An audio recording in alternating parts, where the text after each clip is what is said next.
दोस्तों नमस्कार, मेरा नाम प्रशांत है और आप देखना शुरू कर चुके हैं भारत एक सोच। दोस्तों, संभल में हिंसा को लेकर के नए डेवलपमेंट सामने आए हैं।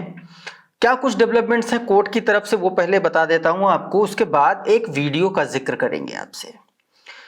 उस वीडियो का जिक्र इसलिए आपसे करना जरूरी है, उस वीडियो के बारे में आपको इसलिए बताना जरूरी है क्योंकि वो पार्टी जो अपने आप को सबसे ज्यादा मर्यादित, सबसे ज्यादा सभ्य और सबसे ज्यादा चरित्रवान बताने का जो दावा करती है, जो आरएसएस हिंदुस्तान में चरित्र निर्माण का दावा करता है, उसी की पाली पोसी हुई भारतीय जनता पार्टी के प्रवक्ताओं की गंदी जुबान, अमर्यादित भाषा, असंसदीय शब्द, अलोकतांत्रिक रवैये के बारे में आपको बताऊंगा।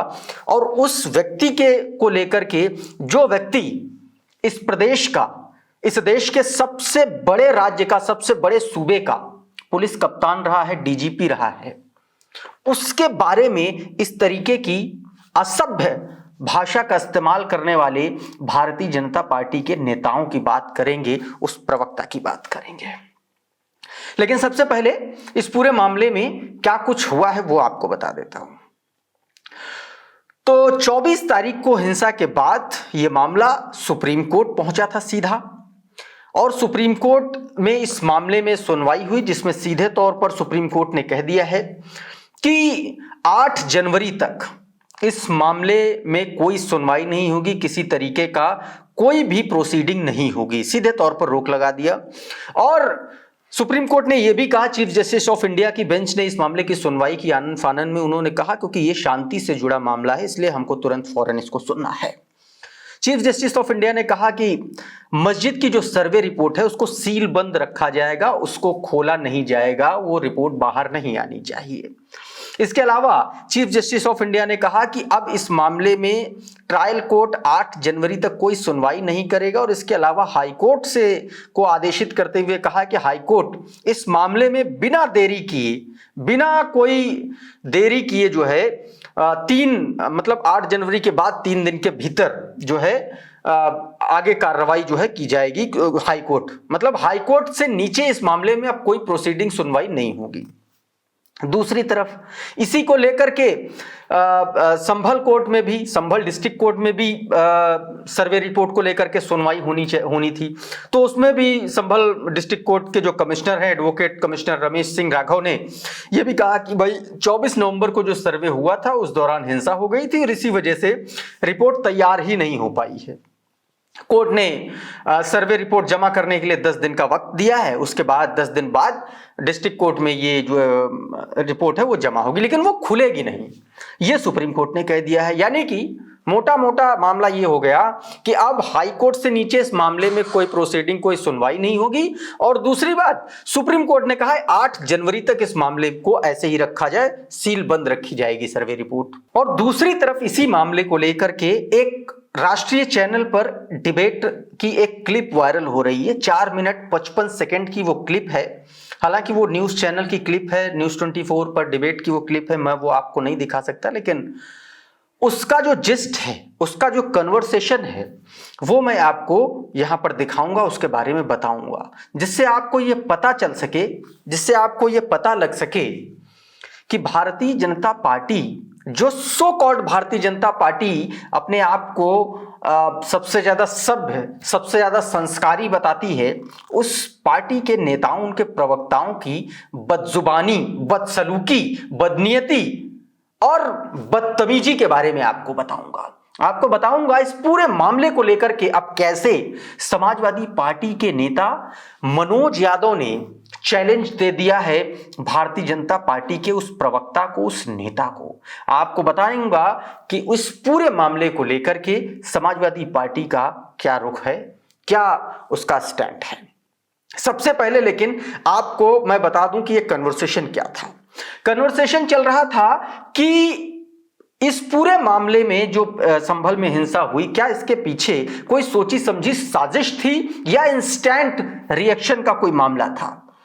इस पर एंकर ने सवाल पूछा, जानकारी मांगनी चाहिए, क्योंकि एक्स डीजीपी विभूति नारायण राय बैठे थे पैनल में, साथ में उनके साथ जो है आरएलडी के प्रवक्ता दीपक अग्रवाल बैठे थे, और उसके अलावा भारतीय जनता पार्टी के प्रवक्ता मनीष शुक्ला भी बैठे हुए थे, और भी कुछ लोग बैठे हुए थे, 4-5 लोग बैठे हुए थे, एंकर थी।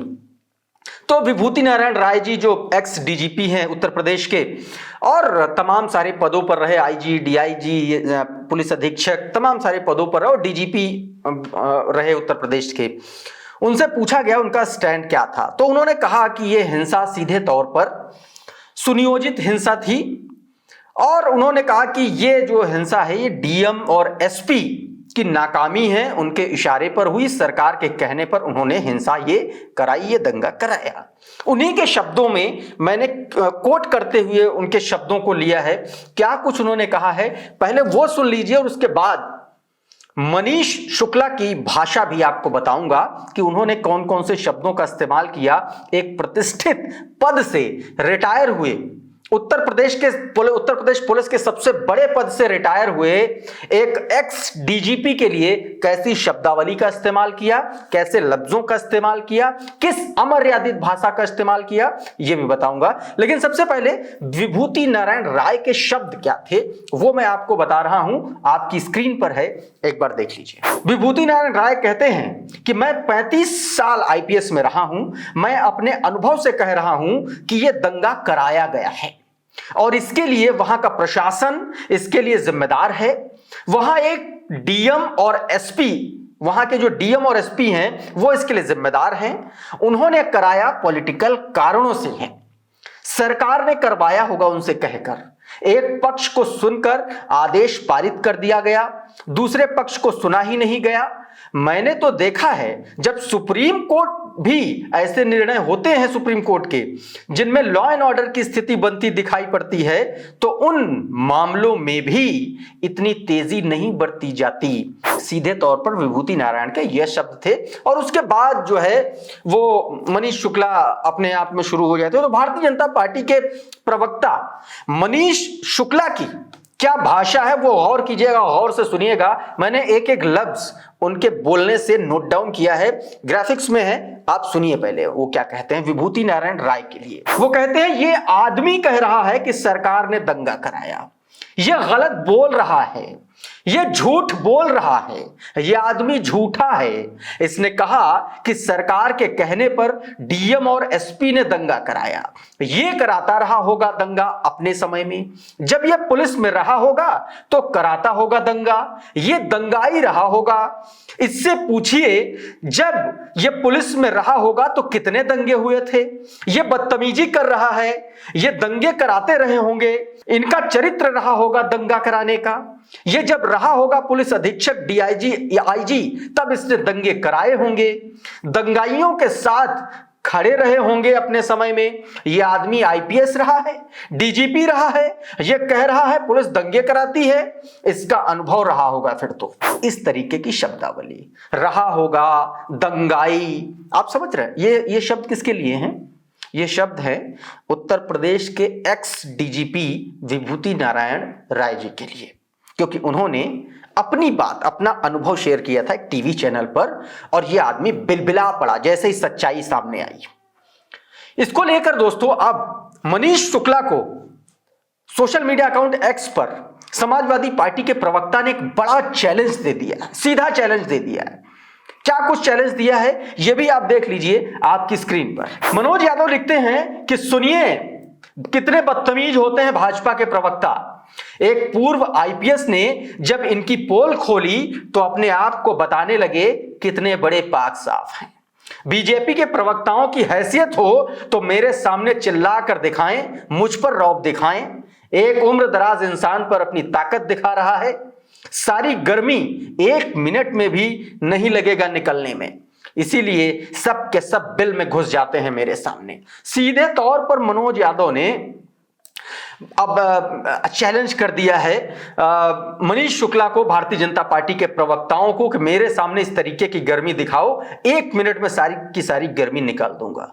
और इस ट्वीट में अपने मनोज यादव न्यूज 24 चैनल को टैग करते हैं, मनीष शुक्ला जो बीजेपी के प्रवक्ता हैं उनको टैग करते हैं, बीजेपी को टैग करते हैं, बीजेपी उत्तर प्रदेश को टैग करते हैं, और जो एंकर हैं उनको टैग करते हैं। तो इस तरीके का मामला साथियों इस पूरे मामले में अब चल रहा है, क्योंकि अभद्र भाषा को लेकर के सीधे तौर पर अब मनोज यादव जो समाजवादी पार्टी के प्रवक्ता हैं उन्होंने चैलेंज दे दिया है भारतीय जनता पार्टी के नेताओं और प्रवक्ताओं को। कुल मिलाकर के संभल हिंसा के बाद जो है वहां पर हालात धीरे धीरे सामान्य हो रहे हैं। अब ये पूरा का पूरा मसला कोर्ट कचहरी के चक्कर में चलेगा, देखना होगा इस पूरे मामले का हल क्या निकलता है। लेकिन बहरहाल इस पूरे मामले को लेकर के उत्तर प्रदेश पुलिस और प्रशासन पर गंभीर सवाल खड़े हो रहे हैं। बहरहाल इस वीडियो में इतना ही। हमारा ये वीडियो आपको कैसा लगा हमें कमेंट बॉक्स में जरूर बताइए। ये वीडियो अगर आपको अच्छा लगा तो इसको लाइक कर दीजिए, इसको शेयर कर दीजिए। चैनल पर पहली बार आए हैं तो चैनल को सब्सक्राइब कर लीजिए, बेल आइकन जरूर दबा दीजिए ताकि इस तरीके के तमाम वीडियोस आपको सबसे पहले मिल सके। साथियों बहुत बहुत शुक्रिया, बहुत बहुत धन्यवाद। आप जुड़े रहिए भारत एक सोच के साथ। नमस्कार।